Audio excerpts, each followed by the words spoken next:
Hola, buenos días. Pues son las 9:34, así es el directo, ¿no? Intentamos empezar puntual para acabar un poquito antes de la hora prevista por temas logísticos y también porque hay muchas sesiones de calidad, entonces queremos que disfrutéis el CONAMA, el Congreso. Pues acabaremos sobre las 10:35, 10:40, ¿no? La sesión de diálogo, ¿no? Primero me presento, soy Jeremy Foss, el cofundador, director de EcoUnión. Somos un centro de reflexión y de acción ubicado físicamente en Barcelona. Trabajamos mucho las políticas climáticas ambientales, tanto a nivel local, sobre todo a nivel europeo y a nivel internacional. Y es un placer estar un año más dando apoyo al Congreso CONAMA, al equipo, la fundación, que para nosotros es un lugar donde aprendemos cada 2 años y también en todos los grupos de trabajo y donde nos permite compartir en momentos dados, en momentos importantes, algunas reflexiones sobre dónde estamos y sobre todo dónde queremos ir o dónde tenemos que ir, porque desgraciadamente en el ámbito de la sostenibilidad nos marca los límites del planeta. Sabemos que tenemos que descarbonificar la economía al 95% para 2050. Eso es el compromiso político que tenemos, pero también sabemos que tenemos que limitar al máximo el incremento de las temperaturas, ¿no? Para llegar pues, lo más cerca posible del 1,5, que desgraciadamente también sabemos que estamos ya casi encima, ¿no? En particular en donde vivimos en España, en el Mediterráneo, que tiene un impacto, sufre un impacto muy superior del cambio climático comparado con otros espacios geográficos. Yo creo que eso también nos obliga a acelerar. Entonces, hoy vamos a trabajar, vamos a reflexionar conjuntamente. Tenemos una serie de ponentes. Yo creo que representa la diversidad de los actores que trabajan la acción climática, desde las administraciones públicas, los gobiernos locales, las ONG, las empresas, que nos van a dar, cada uno con su conocimiento, su capacidad de acción y sus propuestas en el camino que tenemos hasta 2030. Vamos a intentar enfocarnos en el medio corto plazo, ¿no? 2030, vinculado con la implementación del Plan Nacional de Energía y Clima, que es una hoja de ruta que se marca a todos los países para llegar a cumplir con los objetivos políticos, ¿no? Que tenemos en el conjunto de la Unión Europea. Es una hoja de ruta que es fundamental porque da una visión compartida a todos los actores para que puedan después implementar las acciones, cada uno en su ámbito de competencias, ¿no? Y es una hoja de ruta que yo creo que en España tiene una cierta ambición. Algunos dirán que podría tener más, ¿no? Y otros dirán que tenía que ser quizás más abierta, más flexible. Yo creo que eso es el debate que podemos tener hoy, pero sí que nos marca un camino político, en algunos aspectos incluso jurídico o societal, para que nos vayamos moviendo todos y todas en el camino correcto. Entonces, la sesión tendremos como 2 partes. Primero, una intervención de Víctor Marcos, que está aquí, el director general de Planificación y Coordinación Energética en el MITECO, en el Ministerio de Transición Energética. Lleva unos meses en este cargo de responsabilidad, pero también antes estaba haciendo un trabajo excelente desde el Instituto ELIDAE, Instituto de Ahorro y Diversificación Energética, que son la agencia que se encarga de poner a cabo, ¿no? Ayudar en la implementación de las acciones desde el papel de agencia pública, ¿no? Entonces yo creo que Víctor tendrás unos 15 minutos, nos marcarás un poquito, nos explicarás dónde estamos, ¿no? Ese plan que marca un camino compartido y no solamente la parte teórica, ¿no? Que al final es un documento que es acceso libre, que se discutió, se validó en los últimos 6 meses, el último año, pero también cómo se puede implementar, ¿no? Y qué mecanismos nos van a permitir llegar a los objetivos, que yo creo que son ambiciosos, pero también son necesarios. Entonces, Víctor, tendrás 15 minutos, después invitaremos a los otros ponentes que vendrán a compartir su visión y sus acciones vinculados con la transición pues energética en este caso. Pues Víctor, tienes aquí, te puedes ir ahí en el atril, tienes una presentación, si no me equivoco, y tienes ya tus 15 minutos para explicarnos cómo tenéis planificado la hoja de ruta. Vale, y dale uno para adelante. Hola. Tengo que hablar aquí. Vale, ya está, gracias. Está cargando, no. Bueno, pues voy empezando, da igual. A ver. Buenos días, muchas gracias. Muchas gracias, Jeremy. Gracias al resto de ponentes, yo creo que es un panel muy interesante. Voy a tratar de acortar y no estar los 15 minutos para que dé tiempo al diálogo. O sea, voy a intentar dar unas pinceladas generales de la planificación que sacamos en septiembre y con eso pasaremos al panel. Cuando reflexiono, cuando doy o damos, ¿no? Me incluyo en el conjunto del Ministerio, charlas sobre el PNIEC, planificación. Habrá una presentación, luego proyectaré algunas cifras. Me gusta hablar primero de oportunidad, ¿no? Yo creo que España, como país, como economía, tenemos una oportunidad delante incomparable. Creo que las energías renovables, la pertenencia a la Unión Europea y el desarrollo económico de nuestro país nos permiten partir de un peldaño más arriba que otros países, ¿no? Y en comparación con ello, sobre todo con nuestros vecinos europeos, pues yo creo que tenemos una ventaja clave. Perdón. Es verdad que no es fácil el camino, bueno, que hemos recorrido hasta aquí y el que queda por recorrer. Desde luego no es fácil, hay decisiones por medio, hay decisiones, digamos, administrativas, gubernamentales, políticas, hay decisiones también empresariales que hay que tomar y que nosotros desde las administraciones pues lo que tratamos de hacer y desde mi cargo, mira, ya se ha cargado. A ver, ¿y cómo pasó esto?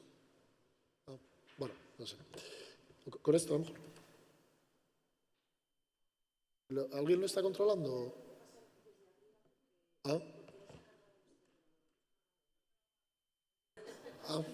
Gracias. Vale, vale. Me gusta más tener el control, pero bueno, hay que adaptarse, ¿no? Que es una de las claves también de esta política de energía y clima, ¿no? La adaptación. Es verdad que el PNIEC, que es Plan Nacional Integrado de Energía y Clima, aprovechando el engarce, comparte una reflexión. En este plan tenemos grandes referencias a adaptación. El Plan Nacional de Adaptación está totalmente alineado con el plan y en multitud de medidas del propio plan introducimos ya la necesidad de contar con la adaptación, las redes, etcétera, porque el cambio climático es algo que va a suceder, que ya está sucediendo y lamentablemente hemos visto unas de sus primeras consecuencias. No quiere decir que la DANA no hubiera ocurrido sin cambio climático, pero desde luego no hubiera tenido este alcance, ¿no? Si el Mediterráneo hubiera estado a una temperatura más baja como solía estar en esta época del año. Esta primera transparencia habla más bien de lo que hablaba, de oportunidad, ¿no? Tenemos un marco estratégico. Bueno, aquí hablamos de las grandes cifras de presentación. Es que tampoco veo la... Tengo que hablar con los micros de aquí. Vale, pues me quedo aquí. Oportunidad, marco estratégico, que es PNIEC, que es Ley de Cambio Climático, pero es todo el marco que hemos desarrollado y que todavía falta por desarrollar en energía y clima. Es verdad que ahora en el coloquio previo hablábamos un poco, por ejemplo, de comunidades energéticas, falta trabajo que hacer por ahí. Yo es verdad que en mi destino previo, en IDAE, sacamos pues, como 6 convocatorias de ayuda para promover las comunidades energéticas. Una convocatoria que no por presupuesto, pero sí por alcance y por su dimensión social, las oficinas de transformación comunitaria, le tengo un especial cariño y yo creo que pueden tener un elemento transformador, que también hablábamos ahora con el representante de la Diputación de Barcelona, el diputado, y nos comentaba esa cercanía al territorio que es necesaria para acercar la transición y para poder digamos, concienciar, pero no solo concienciar, sino permitir que haya más extractos de la sociedad que se beneficien de las energías renovables, como puede ser muy a corto plazo y algo, entre comillas, sencillo, un autoconsumo, o opciones más complicadas en el marco de las comunidades energéticas, puede ser energías renovables térmicas, también existe la opción, movilidad compartida, hay muchas variedad de acciones, tantas como las hay en el propio sector energético.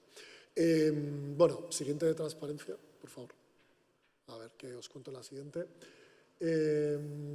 Marco, ley, siguiente, por favor. Vale, si es que es casi mejor. Ve pasando y te digo, porque es que esto es un poco participación pública, elaboración PENIEC, déjalo aquí, abro reflexión un poco sobre estas dos. Más de 12.000 aportaciones en la participación pública del Plan Nacional Integrado de Energía y Clima. Hacemos trámites de audiencia, necesitamos escucharos más allá de todas las reuniones que estamos siempre abiertos a tener. Yo, en mi cargo y en mi cargo previo, siempre he intentado dedicar, yo diría, la mayor parte de mi tiempo a recibir a personas, empresas, asociaciones. Creo que es una parte fundamental de la labor que hacemos como servidores públicos y que es escuchar, ¿no? Pero esta es otra forma de escuchar en la que podemos escuchar a mucha más gente. Y aquí lo que tratamos de plasmar es todo lo que hemos hecho, las diferentes hojas de ruta, que al final las hojas de ruta tampoco hay que quedarse con los 4 gigavatios de electrolizadores de la hoja de ruta del hidrógeno o los 12 que ponemos ahora. Yo creo que no es tan relevante, aunque es inevitable cada uno que vayamos a nuestro sector, intentemos ver cómo salimos. No es tan relevante el número, sino la reflexión que hay que hacer detrás para la importancia que tiene hacer una hoja de ruta del hidrógeno, de la eólica marina, del almacenamiento o del biogás, por ejemplo, del autoconsumo. Bueno, tenemos unas cuantas, hemos desarrollado, que probablemente ahora, o si sale el tema, que están desactualizadas, bueno, no pasa nada, pero la reflexión está ahí, queda ahí. Oye, y ojalá las hojas de ruta que hiciéramos las superáramos todas luego cuando vamos a cumplir la implementación de las inversiones. Pasa a la siguiente, por favor, a ver qué os cuento aquí. Siguiente, bueno, vamos a pasar unas pocas más. Vale, modelo, un pelín, modelo Time Sinergia y el resto de modelos que hay detrás del PENIEC. El PENIEC tiene una base analítica sólida, modelizamos la economía en un modelo bottom-up, es decir, empezamos a modelizar la demanda y la oferta desde abajo y vamos construyendo, todo eso se agrega y son algunas de las cifras que vais a ver ahora. Es un modelo de optimización lineal y luego tenemos un análisis de impacto socioeconómico que también daré algunas pistas, un poco más rápido. A ver, siguiente. Siguiente, más medidas. Vale, esta me gusta porque habla un poco de la situación actual, cómo estamos y por qué nos permite mirar hacia el futuro con esa ambición aumentada, ¿no? La dependencia energética, abajo a la derecha vemos que estamos en un 68%, el objetivo o lo que marca el PENIEC es un 50%, vemos que la senda es descendente. Consumo de energía primaria y final, vamos en las sendas planeadas, energías renovables arriba a la derecha, también vamos on track. Y luego, aquí abajo a la izquierda, a mí esta me parece bastante interesante, el GDP, PIB, porque esto lo usamos en una presentación con gente inglesa. Vemos las emisiones, que es verdad que hay que seguir haciendo un esfuerzo, pero vemos cómo el Producto Interior Bruto estamos consiguiendo desacoplar crecimiento económico de emisiones, pero en definitiva de consumo energético. Pasa a la siguiente, porque ahí vemos intensidad energética. Si no es la siguiente, es la siguiente. Vale, esta es en los diferentes sectores, que lo vemos parecido. Pasa a la siguiente, para no entretenerme. Intensidad energética. Vemos que hemos bajado 5 puntos en energía primaria y 3 puntos en energía final. ¿Esto qué es? Pues gracias al incremento que hemos tenido en los últimos años de consumo de energías renovables. El consumo de energías renovables en el sector eléctrico ha sido muy relevante. También hemos tenido incrementos de consumo de energías renovables en otros sectores. Ha aumentado, por ejemplo, el consumo de biocombustibles avanzados en el sector transporte. Y eso también nos permite esas cifras que veíamos antes de porcentaje de energías renovables, que estamos casi en un 25%. Si habláramos del sector eléctrico en particular, que es verdad que siempre cuando hablamos de planificación energética tendemos a pensar el sector eléctrico en España supone en torno a un 21-22% de consumo de energía final. El resto, en su mayor parte, son combustibles fósiles, también hay una parte energía nuclear, en primaria. Bueno, en final es electricidad. Vale, siguiente. Bueno, lo bien que lo hacemos en España, curtailments, según la Agencia Internacional de la Energía, somos el país que mejor gestiona los curtailments. Seguro que aquí los generadores de electricidad pueden tener alguna opinión encontrada, pero compararnos con otros países nos hacen ver que, bueno, que a lo mejor lo que nos parece que está tan mal aquí, pues comparándonos con otros países no está tan mal. Es verdad que asumiendo el año 2023, más del 50% de energía renovable en consumo eléctrico, año 2023, vamos por el 56-57% en electricidad, y son renovables variables, con el desafío que eso conlleva para la implementación. A ver, voy a acelerar un poco. Siguiente. Vale, grandes objetivos. Es relevante, pero creo que tampoco me gusta que nos centremos en la cifra, ¿no? Por eso quería mostraros antes PIB, emisiones, consumo energético y luego pues, mostraros objetivos, consumo energías renovables, reducción de emisiones un 30%, hemos subido la reducción, renovables en la generación eléctrica sube también, renovables sobre consumo de energía final. Bueno, digamos que la situación actual y esa oportunidad de la que hablaba al principio nos permite, o entre comillas casi nos obliga a ser más ambicioso. Pasa alguna más y yo le voy a cerrar. Más objetivos, siguiente, por favor. Emisiones, trayectoria descendente, tenemos el pico en 2005 más o menos. Siguiente, por favor. Es verdad que esto es uno de los desafíos. Esto es un resumen de principales políticas y medidas que nos permiten hacer lo que hacemos. Tenemos en cuenta toda la implementación del PRTR, veis ahí los PERTE. Bueno, hay muchas cosas de las que podemos hablar. Yo creo que luego en el coloquio, si nos centramos en alguno de los sectores, pues será interesante. Como quizás punto clave aquí, tenemos punta de lanza la generación eléctrica, porque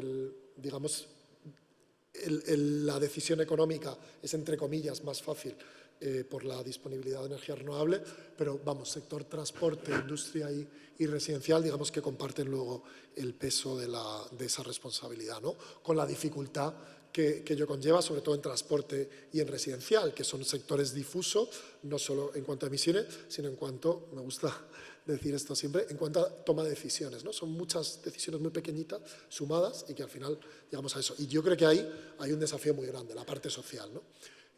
A ver, pasa al siguiente y yo le voy a ir cerrando. Siguiente, por favor.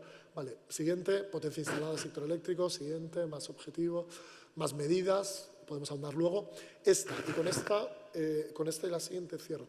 82% de inversiones, sector privado. O sea, esto es muy relevante. 13% Unión Europea. Es verdad que hemos visto y estamos viendo lo importante y la oportunidad que nos ha dado la gestión de los Next Generation para implementar políticas climáticas, y un 5% de inversión nacional. Ese 82%, por eso, esas inversiones, ese 82%, hay, como decía, particulares, esa suma de pequeñas decisiones, pero también, y sobre todo, hay empresas. Hay muchas empresas que necesitamos que tomen esa decisión de inversión. Por eso esa necesidad de esta previsibilidad que pretendemos dar con este marco y con el conjunto de acciones que llevamos a cabo desde el Ministerio. Y a la izquierda veis el reparto de inversiones por sectores. Lo más relevante es renovables, pero ahorro, electrificación, redes también muy relevante. Siguiente, y a ver si cierro ya. Inversiones, empleo, oportunidad. Mucha inversión, mucho empleo, oportunidad grande. Seguimos y voy a cerrar, que he dicho que iba a tardar menos. Siguiente. Salud, mejora de la salud. ¿Eso cómo lo medimos?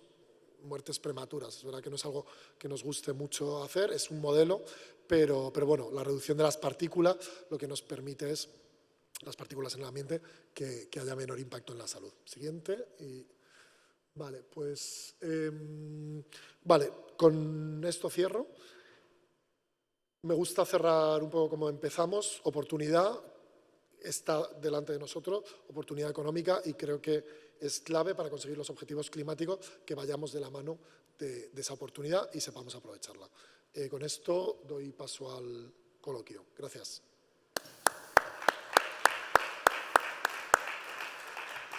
Pues muchísimas gracias, Víctor. 15 minutos clavado, ni más ni menos. Es decir, eso tiene buena pinta para la implementación del plan. Sí, respetamos los tiempos en un espacio como Conama. Yo creo que eso significa que somos capaces también de implementar una hoja de ruta que además es una hoja de ruta técnica. Es decir, la modelización que has explicado tiene una base científica, sólida. Y el reto ahora es la implementación política, pero yo creo que en el proceso también respetar los actores y facilitar las inversiones, yo creo que son elementos claves, y aquí vamos a pedir al resto de los ponentes subir, sentaros en la mesa, entonces a José Casas de Endesa, Dolores Huerta, entonces tú, Dolores, estás aquí, Sara, estás a mi derecha, ¿vale? Tendremos, sí, Marc, estás aquí, eso es, perfecto, ya nos ubicamos así para tener un diálogo que sea a la vez diverso, de calidad, y también construir puentes, porque yo creo que el reto aquí, ya la hoja de ruta ya está aprobada, es decir, esto no lo vamos a cambiar de momento, sabemos que el contexto geopolítico es lo que es, y pues que seguramente tendremos que hacer algunos ajustes o acciones para intentar superar algunas barreras que vamos a tener. Esto quizás lo hablaremos más adelante, ¿no? Con lo que está pasando a nivel global, en particular en algunos países.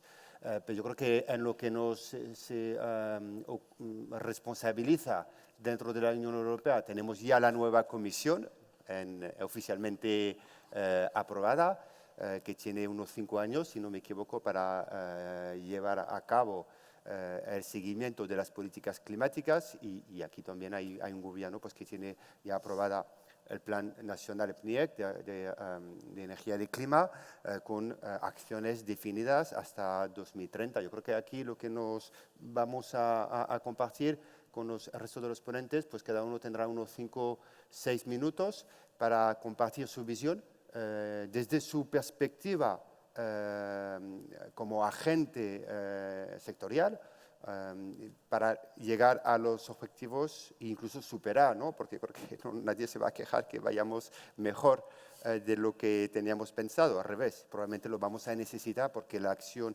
climática nos exige y todo el conocimiento que año tras año surge sobre el impacto del cambio climático nos hace probablemente prever que vamos a tener que acelerar en la mitigación y adaptación al cambio climático. Entonces ahora daré la palabra a mi compañero Marc Serra, como presidente delegado del área climática y transición energética de la Diputación de Barcelona, para que puedas compartir pues, unos 5 o 6 minutos un poquito la posición y las acciones que se están haciendo desde la Diputación de Barcelona.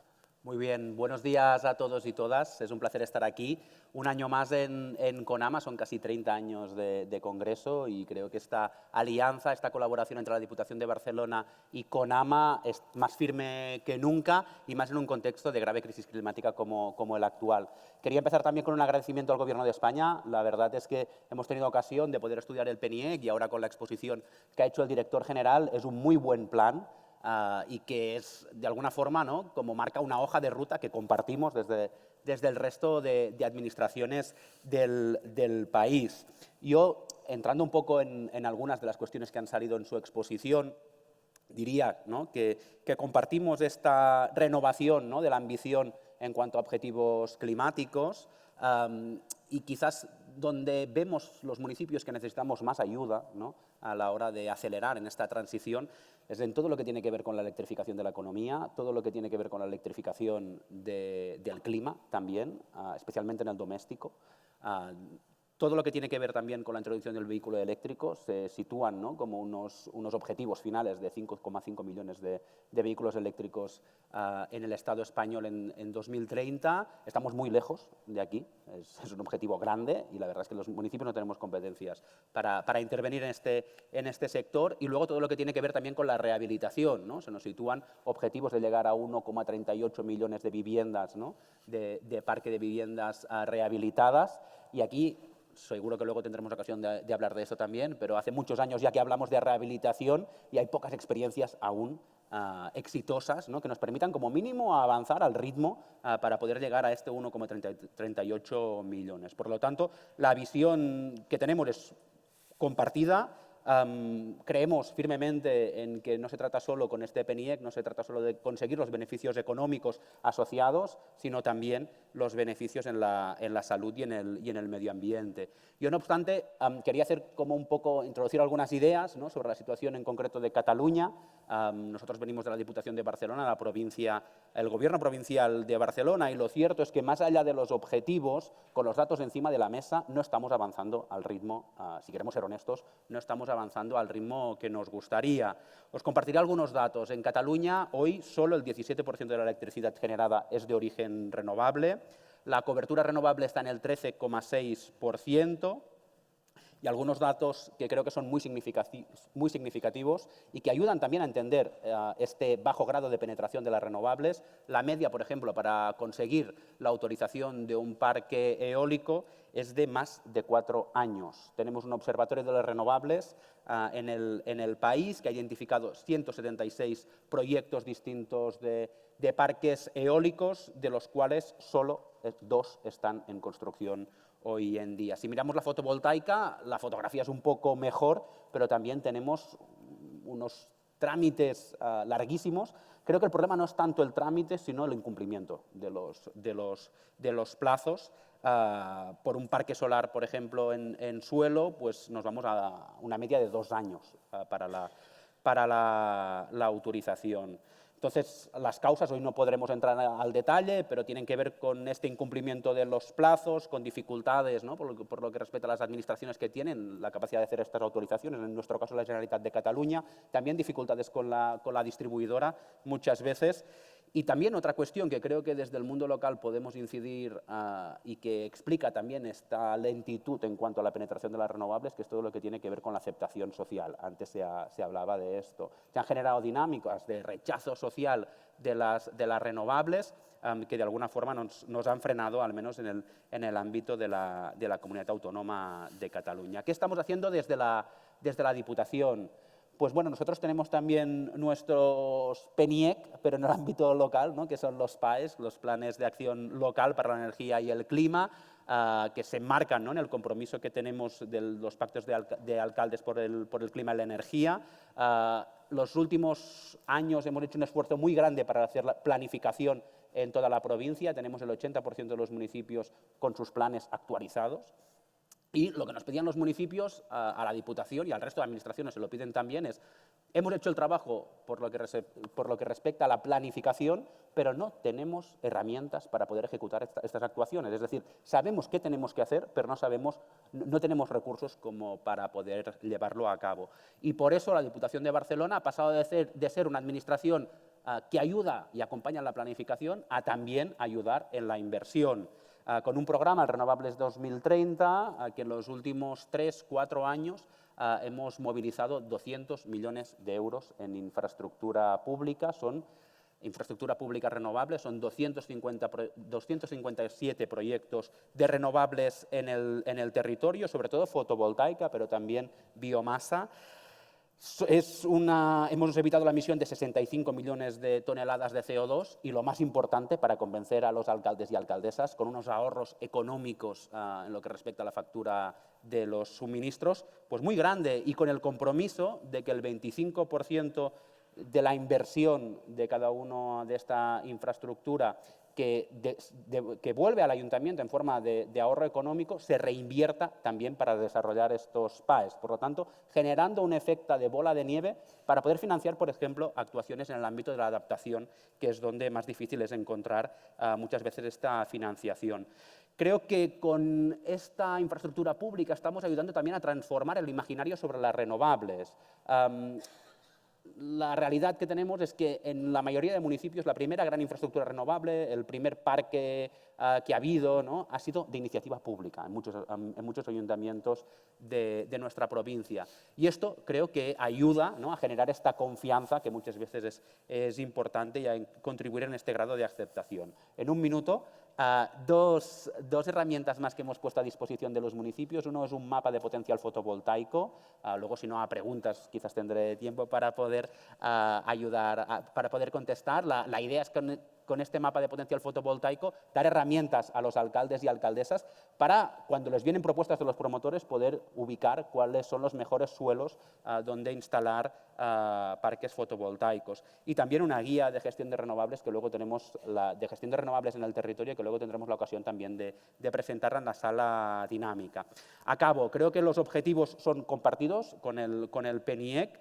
Nosotros trabajamos con la tesis de que el mundo local debería estar, sin embargo, mucho más presente, porque el mundo local, cuando es protagonista, esta proximidad que tiene, acaba siendo garantía de generar la confianza suficiente como para facilitar el desarrollo especialmente de las renovables en el territorio. Disculpad, porque son muchas ideas en muy poco tiempo. Gracias. Yo creo que, gracias Mar, yo creo que los temas que planteas van a volver encima de la mesa, el papel de los gobiernos locales, el papel de la ciudadanía también para implementar los cambios y para acelerar el desarrollo de renovables. Entonces seguiremos ahora con la visión de una empresa destacada, grande, una multinacional, Endesa, con José Casas como director general de Relaciones Institucionales y Regulación, que nos dará su visión no solamente de global, de la transición justa y de lo que se tiene que hacer, ¿no? Cómo el sector privado puede ayudar a la implementación de esa hoja de ruta, pero también lo que está pasando en España y quizás la dificultad o la necesidad de tener una regulación más efectiva para poder acelerar, ¿no? En particular, yo creo que el tema de los trámites, los permisos, es una cosa que pasa en España, pasa en toda la Unión Europea y es algo que probablemente tenemos que trabajar para ser más ágil. Tienes también los 6 minutos. Bueno, pues muchas gracias. Buenos días a todos. Antes de contestar a tu pregunta, agradecer al CONAMA primero la invitación, segundo felicitarle porque yo creo que el CONAMA se ha convertido en el foro de referencia para hablar, debatir sobre todos los desafíos y oportunidades del tema del medio ambiente. Darle la enhorabuena por esta 17ª convocatoria. Llevamos 34 años de CONAMA y tengo que decir con enorme orgullo que Endesa ha estado los 34 años con CONAMA acompañándola, ¿no? Porque en Endesa creemos que la electricidad es un vector fundamental en la solución de los problemas a los que nos enfrentamos, no solo con respecto al cambio climático, sino también como en lo referente a la calidad del aire, ¿no? Respondiendo a tu pregunta, ¿cómo vemos el PNIEC? Bueno, creemos que es un PNIEC muy ambicioso, lo valoramos muy positivamente y creemos que frente a los anteriores mejora en la parte en que está mucho más balanceado lo que es la generación con lo que es la demanda. Yo creo que hemos hablado aquí mucho de generación, hemos hablado mucho de fotovoltaica, hemos hablado mucho de eólica. Yo creo que está muy bien lanzado, es decir, yo creo que si hay algún sector en España que ha hecho sus deberes es el sector eléctrico. Yo creo que las emisiones de CO2 del sector eléctrico han caído de manera dramática y eso es gracias a ese enorme esfuerzo inversor que se ha hecho en generación. Y si miramos el futuro, yo creo que lo que nos comentaba el director, esa potencia a llegar en el año 2030, yo creo que, como tú bien has dicho, estamos well on track. Es decir, la potencia concedida de acceso a la red a día de hoy, en fotovoltaica ya prácticamente está concedida todo. Es decir, tenemos que multiplicar por 3 la potencia que hay y esa potencia ya está concedida, solo queda construirla. En eólica, que es duplicar la potencia que hay hoy, prácticamente está concedida. Nos falta un poquito, pero si miramos los datos de red eléctrica, esa potencia ya está concedida. Es decir, en cuanto a generación, yo creo que estamos en el buen camino. La parte que yo creo que ha mejorado del PNIEC en esta versión es que sí ve ya un crecimiento de la demanda. Porque hemos hablado aquí todos de que necesitamos electrificar la sociedad. Eso es incrementar la demanda eléctrica.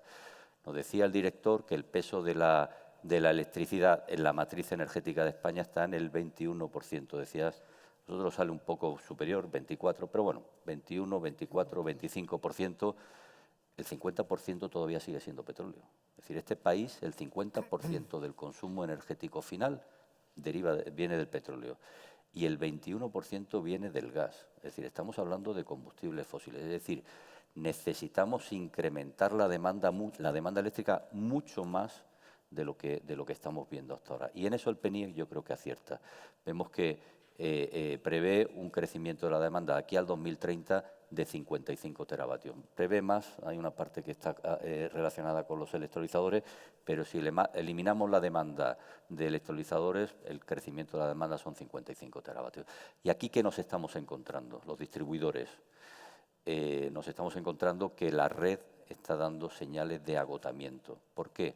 Porque no estamos invirtiendo lo que dice el PNIEC. ¿Por qué no estamos invirtiendo lo que dice el PNIEC? No estamos invirtiendo lo que dice el PNIEC porque los distribuidores y los transportistas tenemos un límite de inversión regulatoria. Es decir, la regulación en España dice que el distribuidor no puede, los distribuidores en su conjunto no pueden invertir más de un 0,013% del PIB y los transportistas un 0,065% del PIB. Eso vienen a ser en torno a 2.500 millones de euros. La gráfica que nos ponía el director era un 17% de los 308.000, me parece que estamos hablando de 52.000 millones de euros. Eso significa invertir en el periodo 2021-2030 5.200 millones de euros, es decir, el doble de lo que estamos invirtiendo. Pero si pensamos que ya han pasado del año 21 al año 24, es decir, tenemos que triplicar lo que hemos invertido hasta ahora en el periodo 2024-2030. Tú decías antes, estamos encontrándonos que una barrera son los distribuidores. El problema es que el distribuidor no tiene capacidad de invertir lo que quiere, está limitado por la regulación y ese es el tema que vemos.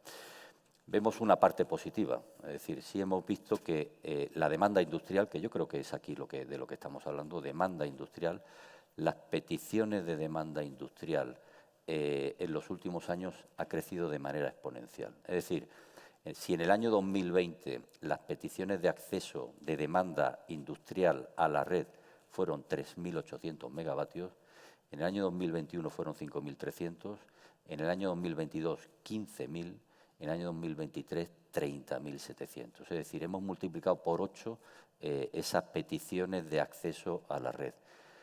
Bien, es verdad, hemos concedido esa demanda en un 50-60%, hemos denegado por falta de capacidad de la red o porque el coste hace inviable ese proyecto industrial que hay aguas abajo en un entorno del 35% y necesitamos invertir mucho más en la red para que esa red sea capaz de conectar toda esa demanda que hoy sí vemos que tiene apetito venir. Lo que estamos viendo es que están viniendo proyectos industriales relevantes. La industria, la existente, se quiere electrificar, es decir, quiere renunciar al consumo de gas o petróleo o carbón y electrificarse, pero estamos viendo mucha demanda centroeuropea que se quiere venir aquí. Un minuto. ¿Qué es lo que está viendo esa demanda en España? Lo que está viendo es que tiene capacidad de firmar contratos PPA a largo plazo a un precio fijo, energía descarbonizada, y ve que hay recursos y lo que quiere es venir a conectarse. Y se encuentra con que es el distribuidor, como bien decía, el que le está diciendo, mira, tengo tanto allí, pero no aquí donde tú quieres. Entonces estamos viendo mucha industria que quiere venir, estamos viendo muchos centros de datos, está viendo que España se ha convertido en un hub por esa interconexión en la red digital que hay en España para venir a instalarse, y estamos viendo, en definitiva, una ambición por electrificarse. El año 2023 fueron 30.000. Estamos viendo que el año 2024, cuando lo cerramos, nos vamos a encontrar con mucha más capacidad. Y si me permites, un segundo, ¿qué necesitamos para que seamos capaces de hacer frente a toda esta demanda que quiere instalarse? Primero, dar certidumbre regulatoria. Segundo, hacer atractivas las inversiones aquí. Es decir, estamos viendo que este problema se está dando en todos los países de nuestro entorno. Necesitamos que las inversiones que vengan aquí estén al menos igual de retribuidas que están en todos los países de nuestro entorno. hay que eliminar el límite de inversión regulatoria. Es decir, tenemos que destopar la capacidad de los distribuidores para invertir. Es necesario arreglar el tema del permitting. No tiene sentido que tardemos 3, 4, 5 años entre que damos el acceso y que somos capaces de conectar al cliente, ¿no? Y, en definitiva, hay que darle una revisión a todo el modelo. Yo creo que Europa habla de inversiones anticipatorias y creo que hay que darle también esa capacidad a la regulación para que no obligar al cliente a que tenga que invertir en todo el desarrollo de red, sino que sean los distribuidores los que tengan que hacerlo. Muchísimas gracias por explicar desde el punto de vista de una empresa energética destacada, activa, no solamente aquí a nivel nacional, pero en otros países. Entonces tenéis una visión, yo creo que global. Y creo que también lo que mencionas, la necesidad de inversión en la red, es algo que destaca los últimos informes publicados tanto por Letta y Draghi, que marcarán la hoja de ruta de la nueva Comisión para acelerar, volver a recuperar la competitividad en la Unión Europea, que sufre últimamente con las presiones políticas, geopolíticas, internas, externas, a nivel global. Yo creo que eso es un tema clave, en particular en España, que no deja de ser una isla energética con dificultad de interconexión con el mercado europeo. Pero también es verdad, y yo creo que aquí daremos la palabra a Sara Piscinato de Greenpeace España como responsable de Renovables y Territorio. Creo que también el papel de quizás de la ciudadanía para implementar acción climática es clave, porque también quizás hay acciones que se pueden hacer de manera mucho más precisa en entornos mucho más cercanos a la población, que pueden tener una capacidad de conseguir la implementación de los objetivos globales, no solamente en generación de demanda, pero también quizás en eficiencia energética. Entonces, Sara, tienes también tus 6 minutos. Fenomenal. Pues lo primero, muchas gracias por organizar esta mesa. No os veo ya sin gafas, pero bueno. Esta parte de la mesa, es decir, ¿qué puede hacer la ciudadanía? Pues ciudadanía somos todos. Desde el secretario, desde el ministro, desde el presidente del gobierno, a los niños que van al colegio. Todos somos ciudadanos. Entonces, eso de la ciudadanía un poco así informe, gris, es un concepto que no me gusta en absoluto, porque en realidad todas las capacidades están reunidas dentro de la ciudadanía. Entonces, realmente se trata de sacar de allí el mejor conocimiento sobre el cual luego basar las acciones.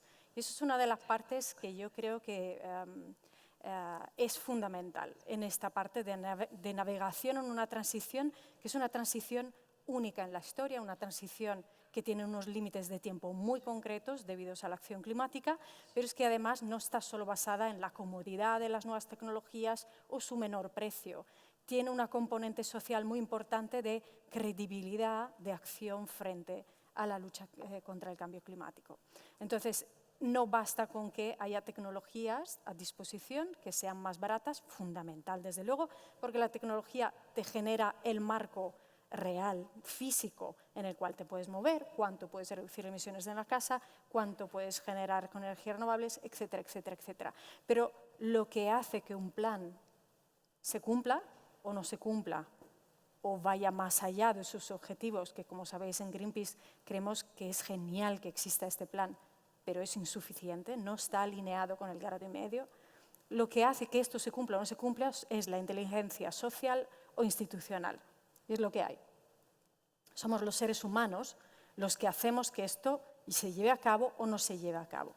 Entonces, empezando por el hecho de que si estamos hablando aquí que es un PNIEC ambicioso, creemos en Greenpeace que es más ambicioso que el anterior, y eso hay que remarcarlo muy fuertemente, pero también es verdad que si metemos la componente de justicia internacional, no solo los objetivos de la Unión Europea no están alineados con el 1,5 grados, sino los de España tampoco. Si realmente metemos esa componente de los países con mayor responsabilidad histórica, los países con mayor capacidad económica y tecnológica para avanzar deberían hacer más, calculamos que básicamente el objetivo de España para 2030 debería rondar entre un 41 y un 60% de reducción, para tener una reducción neta a 0 para 2040. ¿Es dificilísimo? Sí. ¿Llevamos hablando de esto décadas? También. Entonces, es verdad que los tiempos se acortan cada vez más y está genial tener un plan. Hace 10 años en conversaciones en el Ministerio se reían cuando le decíamos necesitamos un plan para el despliegue de las renovables, de la eficiencia. Nos decían, esto es un sector liberalizado y por lo tanto no se puede hacer nada. Evidentemente ha habido una evolución y eso es de agradecer muchísimo. Pero también tengamos en la cabeza que este PNIEC va a ser difícil de poner en marcha, pero si podemos plantearnos más ambición, es mejor. Y por eso desde Greenpeace lo que hemos planteado son elementos que sí podrían estar dentro de este plan o en futuros herramientas que podrían reducir aún más las emisiones para España. La primera, evidentemente, para nosotros, sector del transporte, 30% de las emisiones. Pues nuestro planteamiento es, por ejemplo, un abono único de transporte para todos los transportes públicos de España. En nuestro plan también están metidos, lo sabes, largas distancias, 30 euros al mes para cada persona para poderte mover en cualquier tipo de transporte público en todo el país. Y esto podría ser un incentivo muy importante para que las personas que podamos, usuarios de transporte públicos u otras que normalmente no son usuarios de transporte público, ahí donde hay servicio puedan disfrutarlo. Evidentemente hacen falta más medidas para ampliar esa red de transporte público para llegar a los sitios donde no llega. Hay otro elemento fundamental que son las comunidades energéticas. Hablamos de la contribución de la ciudadanía, pues aquí es clave en hacer que la implantación de las energías renovables, de la eficiencia energética, su objetivo vaya más allá de la búsqueda de los beneficios económicos, que son entendibles en el sector privado, pero que tienen un elemento clave en la transformación conceptual, el approach conceptual que tenemos las personas con la energía como un bien común, un bien básico, fundamental para nuestra vida. Entonces, nuestra campaña es ni un municipio sin su comunidad energética. Y entonces, para eso necesitamos no solo hacer cumplir la normativa que existe, y en este caso sí que es verdad que el rol de las distribuidoras es fundamental, sobre todo en comunidades energéticas y el despliegue del autoconsumo compartido, que ha sido mucho más doloroso, está siendo cada vez menos doloroso, pero sigue siendo doloroso conectar estas instalaciones a la red. Y otro elemento fundamental es, ¿podríamos contar por fin con un plan de cierre del gas en España? Igual que tenemos un acuerdo para un plan de las nucleares, que espero que no se vuelva a discutir sobre la mesa y sobre todo en vistas de las peticiones de las nucleares de cerrar cada vez con precios menores debido a la entrada de las renovables. ¿Podemos tener un plan de abandono de todos los combustibles fósiles en España? Es algo que ha salido en la cumbre del año pasado del clima y es algo que yo creo que tiene que acabar posando en los países y de los países a las comunidades autónomas, porque esto requiere tiempo. Y simplemente para decir por qué requiere tiempo, mira, basta con mirar las comunidades autónomas en España. ¿Hay planes de energía y clima en las comunidades autónomas? Sí, menos en una, Castilla y León, que todavía es poco entendible que exista, pero sigue siendo así. Sin embargo, solo 2 de ellas incorporan una reducción de emisiones del 55% respecto a 1990.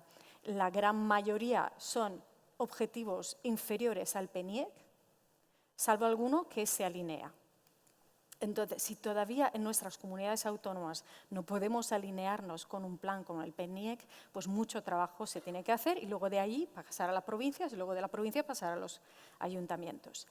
Y la última medida que nosotros proponemos, que entiendo que el tiempo aprieta,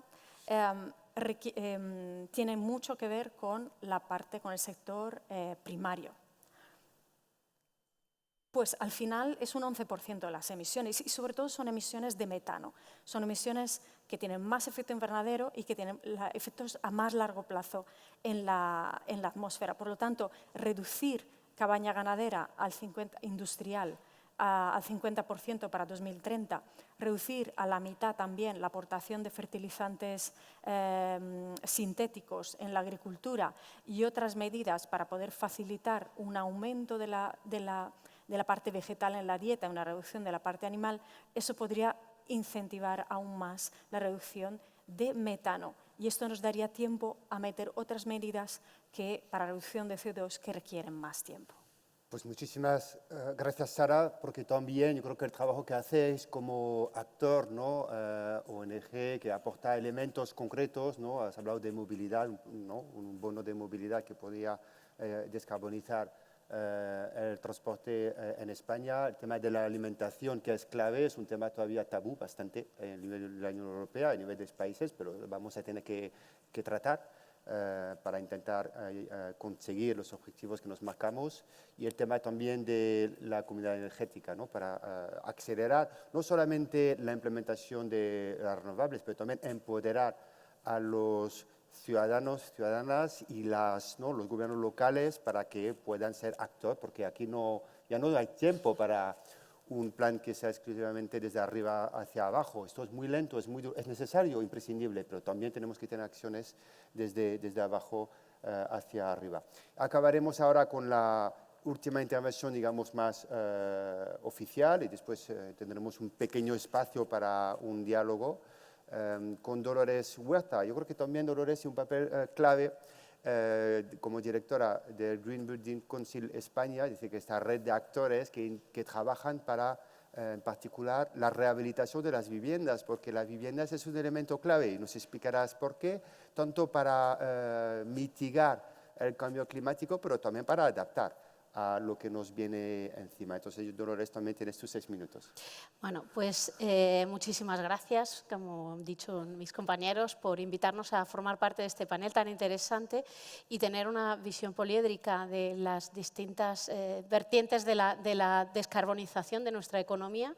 En concreto, los edificios, todos los sectores suponen siempre 1/3 de las emisiones. No sé si al final sumamos más de 1/3, pero bueno, es que arrastramos mucha cadena de valor en la construcción de edificios, no solo el uso de energía dentro de los edificios, también la construcción que se hacen de hormigón, de acero, de aluminio, materiales cuya descarbonización y cuyo proceso de descarbonización es tremendamente complejo y que se deja casi al largo plazo y al milagro del futuro, de la captura de CO2, Bueno, ese sector hizo hace unos años un análisis, una hoja de ruta para ver cómo se descarbonizaba no solamente el uso de la energía en los edificios, todo su ciclo de vida, y yo quería compartir 3 de las conclusiones que sacamos de aquella hoja de ruta, que sigue siendo válida a día de hoy, que es ligeramente más ambiciosa que el PNIEC, pero que ya ve recogidas 2 de esos grandes elementos en el PNIEC, y eso es muy de agradecer.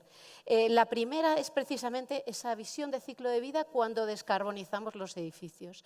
En los edificios que se construyen a día de hoy, más del 50% de las emisiones no se deberán al uso de la energía en sus 50 o más años de vida, sino a la propia fabricación de sus materiales, puesta en obra, renovación, mantenimiento. Pues bien, esa huella de carbono no estaba recogida en ningún plan, en ninguna directiva, ni en ninguna política, ni a nivel europeo ni a nivel español. En la nueva, última y recién aprobada también en esta primavera, Directiva de Eficiencia Energética de los Edificios, ya aparece esa visión de ciclo de vida, y el PNIEC también lo recoge en su revisión, cosa que es muy de agradecer. ¿Qué nos va a permitir? Impulsar las inversiones que van a ser necesarias en las grandes empresas de materiales de construcción, pero también el que afloren nuevos materiales y nuevas formas de construcción basadas en materiales de origen biológico, de cercanía, con una muy baja huella de carbono. Esta es la primera gran renovación o la primera gran revolución que todavía no somos conscientes, porque nuestros edificios que se construyan serán muy distintos a los que ha alumbrado y ha construido el siglo XX, seguramente. La segunda gran conclusión que sacábamos tiene que ver con la suficiencia, no solamente con la eficiencia. La suficiencia en lo que construimos y en lo que hacemos. Tenemos un recurso muy limitado, que es nuestro planeta, recursos materiales, pero también recursos ambientales como el CO2 que emitimos, y con esos términos de suficiencia tenemos que plantearnos la demanda. Es muy fácil en una crisis habitacional como la que vivimos, en la que el acceso a la vivienda se ha convertido en una de las principales causas de preocupación para la ciudadanía, decir que la solución es construir más viviendas, y lo es, pero no solo. Se trata también de aflorar aquel parque construido ya existente que está infrautilizado y se trata de utilizar la imaginación para conseguir soluciones habitacionales sin incrementar en gran medida esa huella de CO2 que es la construcción de edificios. La tercera gran pata, y ahí sí es la eficiencia. La eficiencia energética en el último informe de la Unión Europea es uno de los objetivos del 2024 para seguimiento del Green Deal, es uno de esos objetivos que no está al nivel que debería y además pone en el foco especialmente en lo poco que se está avanzando o en lo lento que se está avanzando en la eficiencia energética en los edificios, en la renovación de edificios. Y ahí voy al punto que ibas, que es el que a mí me gustaría que todos pensarais en vuestra vivienda y en cómo tiene que transformarse en los próximos años para ser neutra en carbono en 2050 y muy, muy eficiente a 2030, si es posible. No lo dejéis para el final. Y todos estamos llamados a hacer esa transformación. Algunos no tendréis vehículo o lo abandonaréis por transporte público, pero vuestra vivienda no la vais a abandonar y esa necesita de grandes transformaciones. Tenemos una estrategia nacional de renovación que distinguía tres claves para descarbonizar o para avanzar en eficiencia energética. La primera, reducir la demanda interviniendo en la calidad arquitectónica, en la calidad de nuestras envolventes, aislando, protegiéndonos del sol, y esa es la medida que más nos puede ayudar no solamente a mitigar, sino también, como decías, a adaptarnos, porque nos hará más resilientes a las oleadas de calor y a los fenómenos extremos de frío. La segunda es el cambio de vector energético de nuestras viviendas, la electrificación, el cambio de instalaciones, el abandono de los combustibles fósiles. Estoy muy de acuerdo con Sara y hemos hecho conjuntamente con la plataforma de la calefacción renovable una hoja de ruta para acelerar ese fin a los combustibles fósiles en las viviendas. Y la tercera, la implantación generalizada de renovables de proximidad, el autoconsumo en las comunidades energéticas. Ese era el orden lógico que pone la Estrategia Nacional de Rehabilitación para intervenir en nuestras viviendas. El orden que se da en la realidad es prácticamente el contrario. Estamos dejando para el final lo más difícil, que es hacernos más resilientes, adaptarnos y mejorar la calidad de nuestros edificios. No lo olvidemos, no lo dejemos para lo último, porque es lo que más cuesta en decisión, en inversión y casi en concepto, ponernos de acuerdo con nuestros vecinos, porque muchos vivimos en comunidades de propietarios, en comunidades de vecinos, y hay que poner de acuerdo a una comunidad. La media de decisión de una comunidad tarda entre 1 año y 1 año y medio, y eso no se puede reducir, porque como personas tardamos en llegar a acuerdos, pero lo hacemos, y se ha demostrado. ¿Hace falta inversión? Sí, muchísima y privada, pero para eso hace falta el apoyo coordinado de todas las administraciones públicas. Estoy muy de acuerdo con mi compañero en que los ayuntamientos tienen la clave para acompañar a los ciudadanos a tomar esa decisión, pero sin una administración regional de comunidades autónomas comprometida, que tiene muchas de las competencias, eso es inviable. Y la competencia de la Administración Central está en el próximo año en hacer un Plan Nacional de Renovación que formará parte del PNIEC, que sea eficiente, que sea eficaz y que sea creíble y que invite a todos los ciudadanos a dar ese salto a renovar nuestros edificios. Y no desaprendamos lo que hemos aprendido en los últimos 2 años de implementación de los fondos Next Generation, porque ahí hay muchísimo de lecciones aprendidas. Sí, muchísimas gracias, Dolores. De hecho, queda hasta final de 2026 para gastar todo lo que está en estos fondos Next Generation. Eso es un reto necesario, es una oportunidad que muy pocos países han tenido. Es una responsabilidad, yo creo que también porque si somos capaces colectivamente de gestionar bien estos fondos que nos han caído, ¿no? Debido a la crisis, podemos esperar quizás, ojalá que tuviéramos más capacidad desde la Unión Europea para financiar otras acciones. Se están hablando, esperemos que haya esta fuente de inversiones que son, yo creo que necesarias para conseguir los objetivos que nos hemos marcado, pero primero tenemos que utilizar bien lo que tenemos digamos, en fase de implementación. Entonces nos queda 10 minutos, ¿vale? Entonces, bueno, muy fácil, sois 5 ponentes, 10 minutos, dan 2 minutos por ponente, ¿vale? Ni más ni menos. Entonces, yo os pediría, sí, un esfuerzo, un poquito de concisión ahora, y habéis podido antes abrir un poco el debate, mencionar varias acciones, sabemos que es un tema complejo, que no hay una única solución, pero yo creo que cada uno también tenéis probablemente un objetivo principal, ¿no? Y si nos puedes aquí en estos 2 minutos un poquito dar un enfoque sobre, oye, para mí creo que la acción más importante es esta, ¿vale? En 2 minutos. Entonces, y vamos a seguir, cambiar ligeramente el orden, un poco para hacer un cierre ordenado, ¿no? Planificado. Entonces, serás tú, tendrás 2 minutos. Vale. Seguiremos contigo, Marc, y acabamos con Sara y con Dolores, ¿vale? 2 minutos cada uno. Venga, empiezas tú. Vale, yo quizás, bueno, gracias al resto de ponentes, la verdad que es interesante compartir distintas visiones, no por previamente conocidas, menos interesante. Es verdad que una de las virtudes del plan que comentaba justo ahora Dolores es esa voluntad y esa capacidad, quiero creer que la tenemos, de juntar y alinear distintas políticas, planes que antes iban pues más por separado, como puede ser la política de rehabilitación de vivienda. No es que la estrategia de rehabilitación vaya a estar dentro del PNIEC, pero sí va a estar alineada con el PNIEC. Y por ejemplo, con transporte, pues también tenemos una relación muy estrecha. Tenemos por delante también los planes sociales por el clima, que tratan de abordar esa pobreza energética, pobreza en el transporte. Tenemos muchas cosas por hacer con yo creo que una capacidad de implementar políticas públicas interesantes. Pero yo sí, muy interesantes, vamos. No por solo interesante, quiero que suene a poco. Yo quizás me quedaría con una cosa. O sea, creo que lo que tenemos que hacer desde las administraciones, desde las organizaciones ecologistas, desde las empresas, es convencer, ¿no?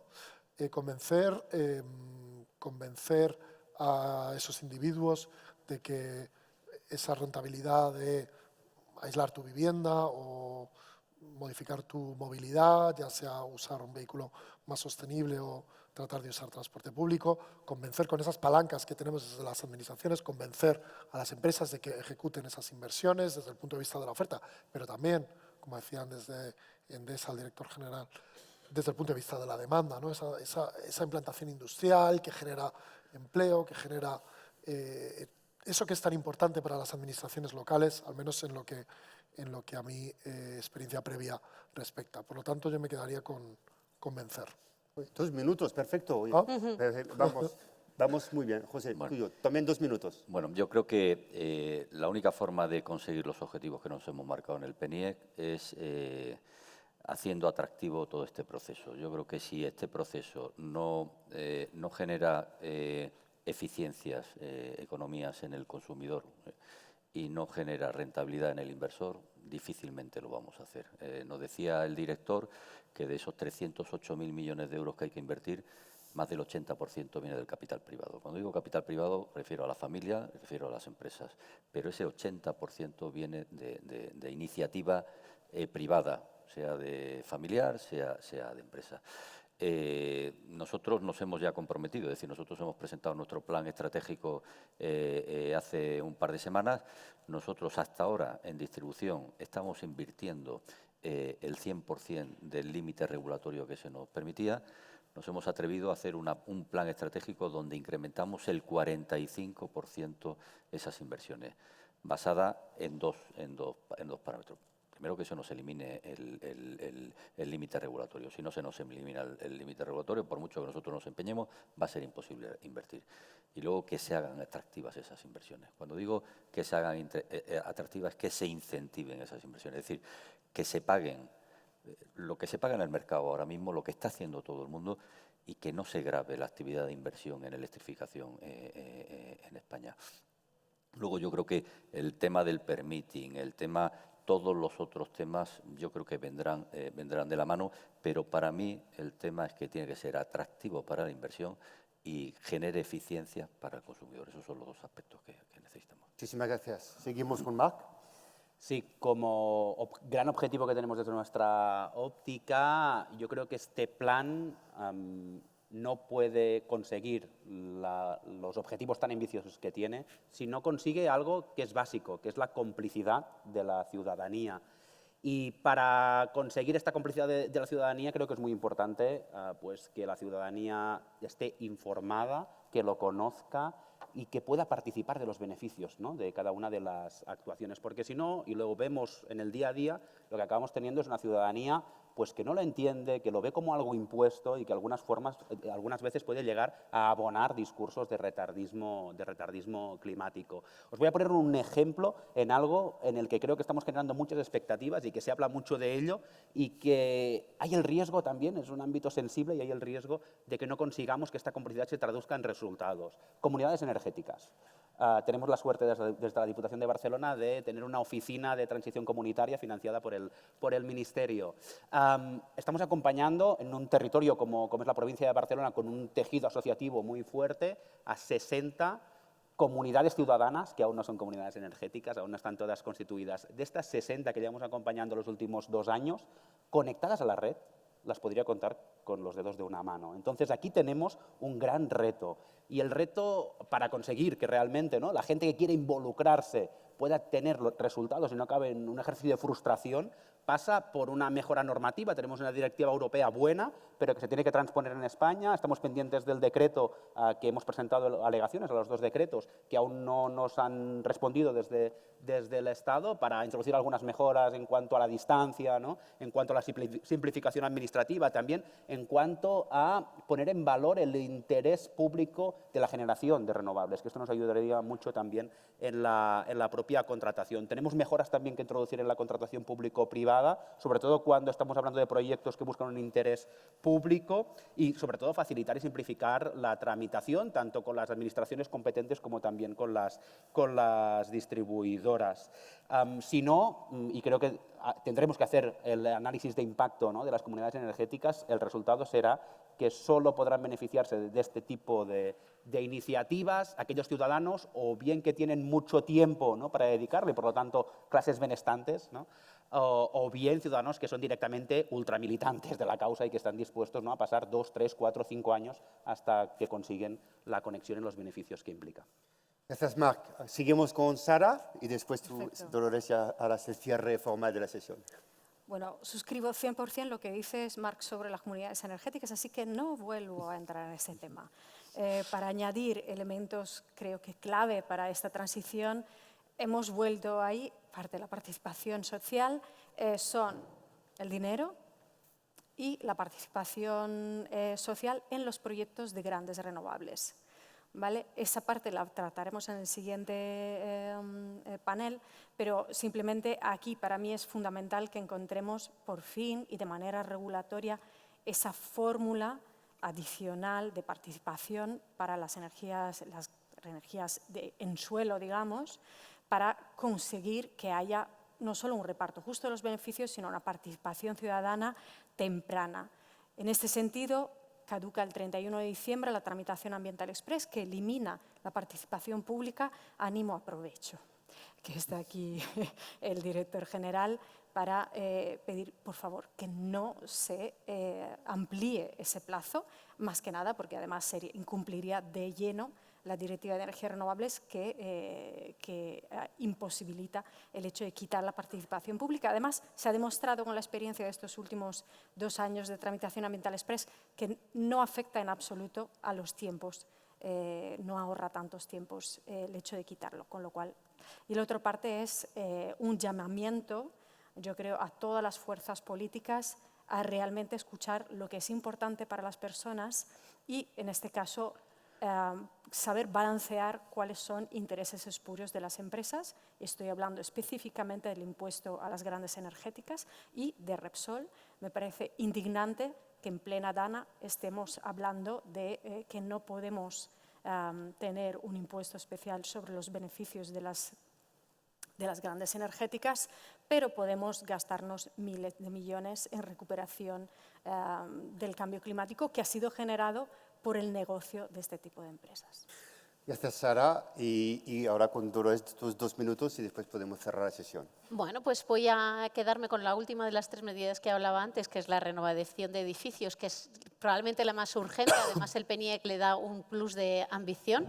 Y hablando de estas cosas que hemos aprendido en los últimos años, quería hablar de necesitamos en la inversión pasar de un modelo de café para todos con ayudas que se dan indiscriminadamente a todos los ciudadanos a ayudas dirigidas especialmente a colectivos vulnerables. No olvidemos que esta es una de las medidas que más van a afectar a las personas y a las personas más vulnerables, porque viven normalmente en los edificios de peor calidad energética y van a necesitar ayuda directa y no solamente financiera, también de acompañamiento. Con lo cual, ese modelo de subvenciones de hoy tiene que pasar a un modelo de financiación asequible para todos, pero de ayuda muy directa y acompañamiento a las personas más vulnerables. Decíais que tenemos que convencer a los ciudadanos. Yo, con todas las personas que hemos hablado que han pasado un proceso de renovación de su edificio, destacan 2 cosas. La primera, es un infierno. Eso no puede ser. Es un infierno el proceso. Y eso no puede ser. Y eso está en nuestras manos, el hacerlo sencillo, ¿vale? Y hacerlo acompañable. Segunda, es la mejor inversión que han hecho en su vida, porque el confort y la calidad de vida la disfrutan desde el primer momento. Y es una cosa que no se imaginaban antes de emprender la decisión. Así que sí, es una medida que puede convencer a nuestros vecinos si ese viaje de la renovación de los edificios dejamos de hacerlo un infierno y lo convertimos en un paseo hacia una mejor vida. Mejor calidad de vida, perdón, que ha sonado fatal eso. Pues muchísimas gracias, Dolores. Yo creo que con estas palabras cerramos la sesión de hoy. Para mí ha sido un placer y no solamente a nivel profesional, porque yo creo que también hay una capacidad fuerte, ¿no?, de un compromiso individual de los actores presentes, pero también porque he podido con cada una de las instituciones presentes, están en proyectos y apoyando las acciones que están haciendo. Y sé que tenemos personas, organizaciones que tienen una fuerte capacidad de entender dónde tenemos que ir, consensuar, dialogar y facilitar las acciones. Tenemos un plan, es un plan que es bastante bueno, creemos, ¿no? Pero lo más difícil empieza ahora, es implementar el plan, ¿no? Y es aquí y donde nosotros los que estamos aquí presentes, los que están en la sala, los que están fuera, somos totalmente imprescindibles y necesarios para que podamos en estos 6 años que nos quedan cumplir y superar el plan. Yo creo que ese es el reto que nos enmarca. Entonces esperemos que cada año o cada 2 años sepamos dónde estemos. Yo creo que es muy importante. No podemos esperar 6 años para saber, oye, pues lo hemos intentado, pero no hemos conseguido. No, tenemos que tener una capacidad de tener este proceso de seguir, canalizar el plan a nivel anual para hacer estos ajustes que van a ser necesarios, para intentar acelerar, solucionar barreras, que hay muchas, los hemos identificadas y lo tenemos que implementar, ¿no? Y yo creo que el tema también, si puedo un poquito resaltar algunas palabras de algunos ponentes o algunas ponentes, ese tema de inteligencia social. Yo creo que aquí no es un trabajo que se puede, una meta que se puede conseguir a nivel individual, sino que tiene que ser un proceso colectivo de sociedad para conseguir estos objetivos. Entonces, con esto cerramos. Muchísimas gracias y nos vemos en el CONAMA o fuera del CONAMA. Hasta luego.